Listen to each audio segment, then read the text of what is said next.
미국이 빅스텝, 그러니까 금리 인상을 0.5% 인상을 단행을 했는데 미국 증시가 폭등을 했습니다. 이건 도대체 무슨 일일까요? 아니 이자 부담이 되는 건 당연한데, 그러면 주식시장에서 많은 투자자들이 이자 부담 때문에 떠날 수도 있는데, 주식시장은 완전히 폭등했어요. 여러분 이거 한번 보세요. 나스닥 지수입니다. 나스닥 지수. 뭐 5일 현재라고 했을 때는 우리나라 시간으로 5일 현재입니다. 나스닥 지수의 상승률은 3.19%입니다. 굉장히 많이 올랐죠. 거의 뭐 폭등했다고 이야기할 수 있습니다. 장 시작하면서 말입니다. 이게 계속 올랐어요. 장 시작하면서. 그럼 나스닥 지수가 왜 이렇게 올랐느냐? 금리 인상을 하는데 오를 이유가 뭐냐? 그것은요, 바로 제롬 파월 미국 중앙은행 의장의 한마디 때문이에요. 기준금리 0.75% 인상 고려 안 한다 이거예요. 쉽게 말하면 6월에 전보 스텝, 자이언트 스텝이 있는다고 이야기했는데 이거 안 하겠다는 거. 이거 안 하겠다. 이 한마디가 시장에서는요, 그야말로 환호성을 질렀습니다. 공격적인 금리 인상은 맞는데 시장의 예측은 6월에도 0.5% 인상하는 건 당연한데 0.75% 자이언트 스텝이 나올 줄 알았는데 제롬 파월 의장이 아니라고 이야기하니까 시장은 완전히 환호하는 모습이죠. 진짜 많이 올라갔습니다.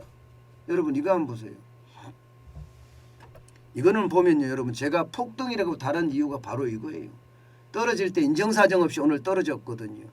그리고 발표 직전까지 막 올라가더니요, 올라가서는 발표가 되자마자 3.19%가 폭등했습니다. 오늘 하루 사이에 변동폭만 하더라도 어마어마합니다.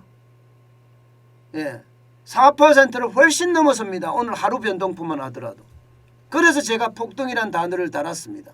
3.19%가 떨어져서 401.1포인트가 상승했거든요. 단숨에 말입니다.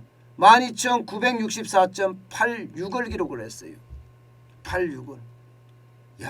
이게 시장 보면 도대체 이해를 못하겠다 그런 생각이 아마 드실 거예요. 물론 불확실성이 해소가 되니까, 게다가 시장에 대한 어떤 기대치보다가 좀 적게 0.75%가 아니라 0.5% 인상한다는 이야기가 나오니까 이게 폭등한 듯 보입니다. 다우산업도 마찬가지입니다. 다우산업 지수도 2.81%가 올랐습니다.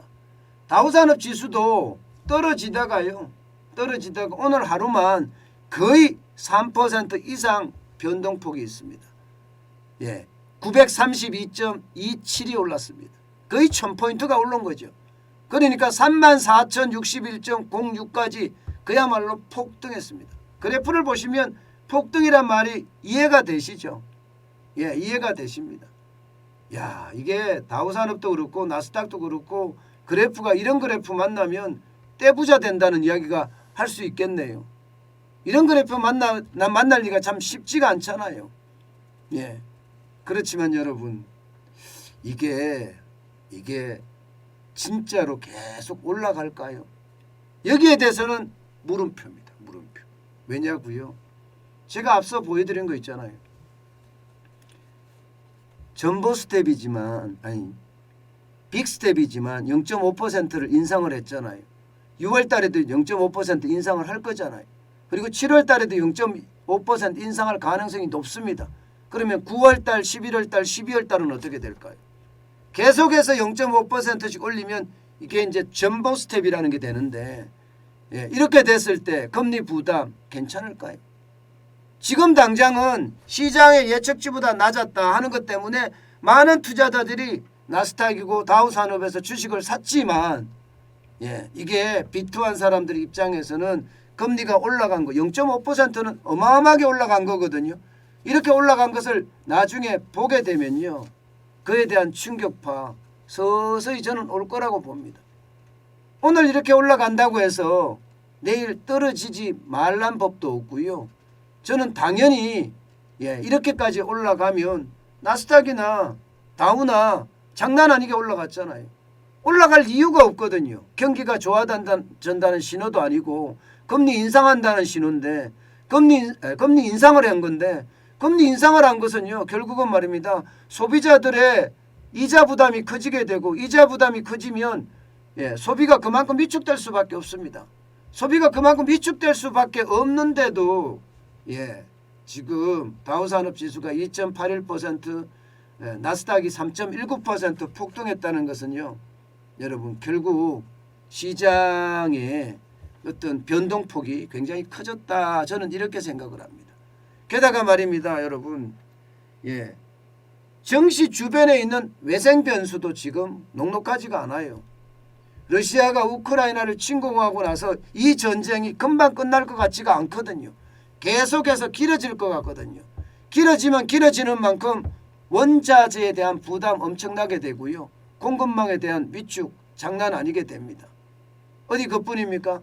지금 중국의 어떤 도시 봉쇄령에 이어서 예, 중국 경제의 둔화 굉장히 빨라지고 있거든요.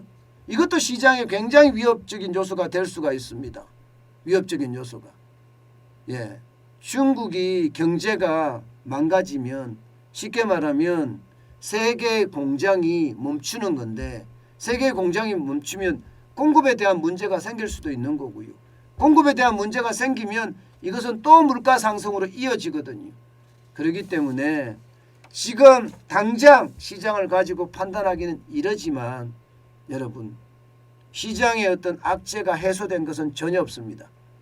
단지 제롬 파월 연방준비제도 의장의 이야기 이 한마디 기준금리 0.75% 인상 고려 안 한다는 이야기 이것 때문에 올라갔는데 저는 이것만 가지고는요 예, 증권시장을 상승으로 견인할 힘이 그렇게 크지 않다고 봅니다.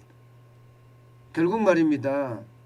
예, 모래 위에 쌓은 성이 아닌가 저는 그렇게 느껴지고 있습니다. 앞으로 더 달라질 수도 있겠지만 시장은 여러분 진짜 조심하시고 또 조심하시기 바랍니다. 급하게 서둘다가는요 모든 일이 망쳐지는 예, 그런 사태도 벌어지거든요. 저는 그 사태가 항상 위험의 어떤 한계치라고 생각을 합니다. 그렇기 때문에 조심하시고 또 조심하시는 거 예, 잊지 말았으면 좋겠습니다. 분명한 것은 시장의 위험이 오고 있다는 사실입니다.